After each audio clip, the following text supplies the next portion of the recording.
Fala aí pessoal, sejam todos muito bem-vindos, eu sou o professor Rafael Barbosa, o seu professor aqui no YouTube. Então antes de começar essa aula, não esquece de descer o player aqui embaixo, clicar no botãozinho vermelho de se inscrever aqui no canal e ativar o sininho para receber todas as notificações, tá certo?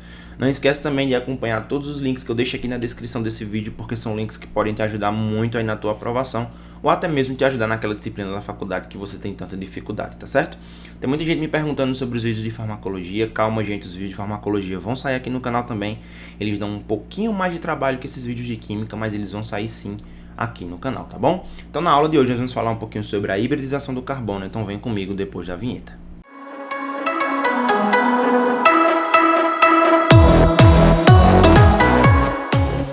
Bom, primeiro que você precisa saber é que hibridização é um fenômeno, tá certo? Então, por que os elementos, por que os átomos, eles sofrem esse fenômeno de hibridização? Porque muitas vezes eles precisam expandir a sua capacidade de ligação.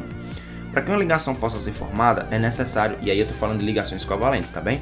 Para que uma ligação possa ser formada, é necessário que você tenha um orbital com um elétron desemparelhado. Peraí, professor, o que de acho é um orbital? Orbital, pessoal, é uma região onde provavelmente a gente consegue encontrar um elétron.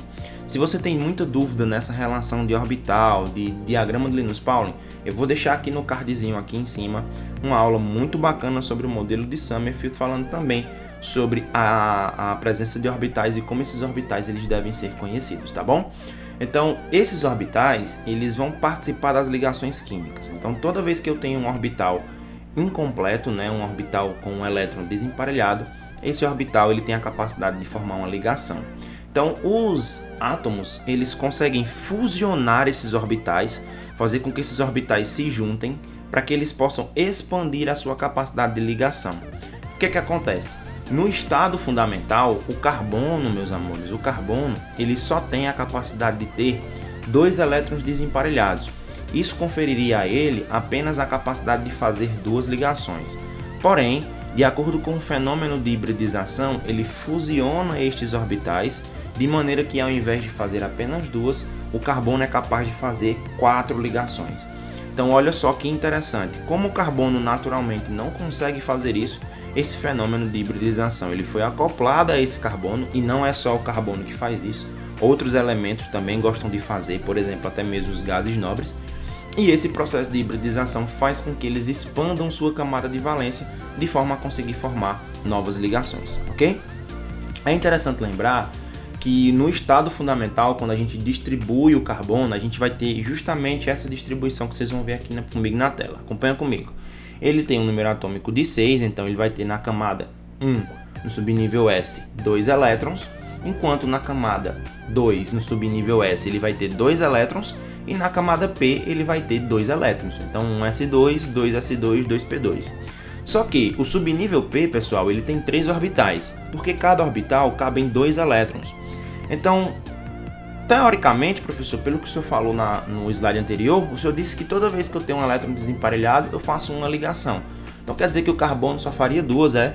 Verdade, é isso mesmo que acontece. Porém, pode acontecer um fenômeno de hibridização, que é nada mais nada menos que a fusão de orbitais, e esses orbitais ao se fundirem, eles podem formar uma expansão da cadeia, né? Uma expansão na verdade da sua camada eletrônica, fazendo com que ele possa ser tetravalente.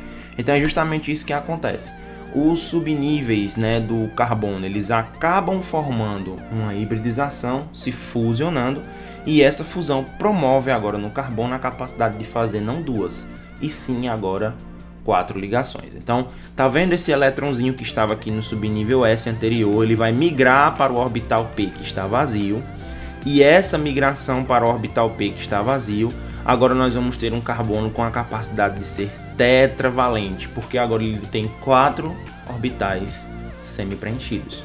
Então esse processo de hibridização é um fenômeno que automaticamente acontece por essa necessidade de expandir a sua camada de valência ou camada de ligação, tá bem? Então agora, como eu tenho 4 orbitais semi-preenchidos, esse carbono por sua vez tem uma hibridização do tipo sp3. Por quê? Porque eu tenho agora um subnível S mais 3 subníveis P, beleza?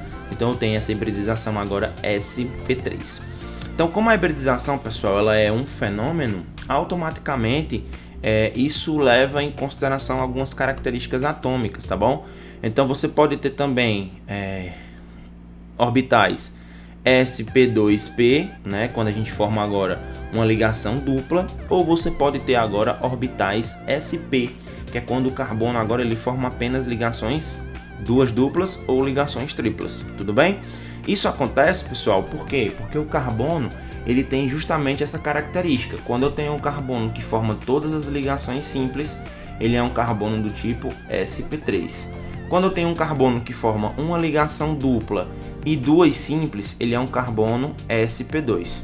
Quando eu tenho um carbono agora que ele forma duas duplas ou uma tripla e uma simples, ele é chamado de carbono sp.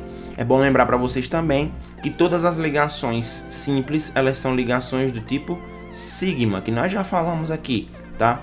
Na ligação dupla nós temos uma ligação pi e outra sigma, e todas as ligações simples, elas são sigmas. Então, veja, um carbono sp3, ele tem 4 ligações sigmas. Um carbono sp2, ele tem 3 ligações sigmas e uma ligação pi. Já nos carbonos sp, nós temos 2 ligações pi e 2 ligações sigmas. Quando eu tenho uma tripla, a primeira é pi, a segunda é sigma, a terceira é pi, e essa também é sigma. Então também tenho 2 ligações pi e 2 ligações sigmas. Então lembre-se, o carbono ele expande sua capacidade de ter um aumento, né, nessas suas ligações pelo fenômeno de hibridização, tá certo? Bom, gente, por hoje era isso. Espero que você tenha gostado dessa aula. Como eu já mencionei para você, não esquece de deixar o like aqui nesse vídeo, de comentar aí embaixo alguma dúvida, alguma sugestão de vídeo que você queira que eu grave. Deixo para vocês também aqui na descrição o link para vocês se inscreverem no nosso curso de Biologia em 30 dias, onde eu vou estar junto com o professor Patrick Gomes, lá do canal Biolodúvidas, trazendo para vocês um curso épico de 30 dias imersos aí, falando um pouco sobre... tudo sobre biologia. Então é isso, um beijo e um queijo. A gente se vê até a próxima.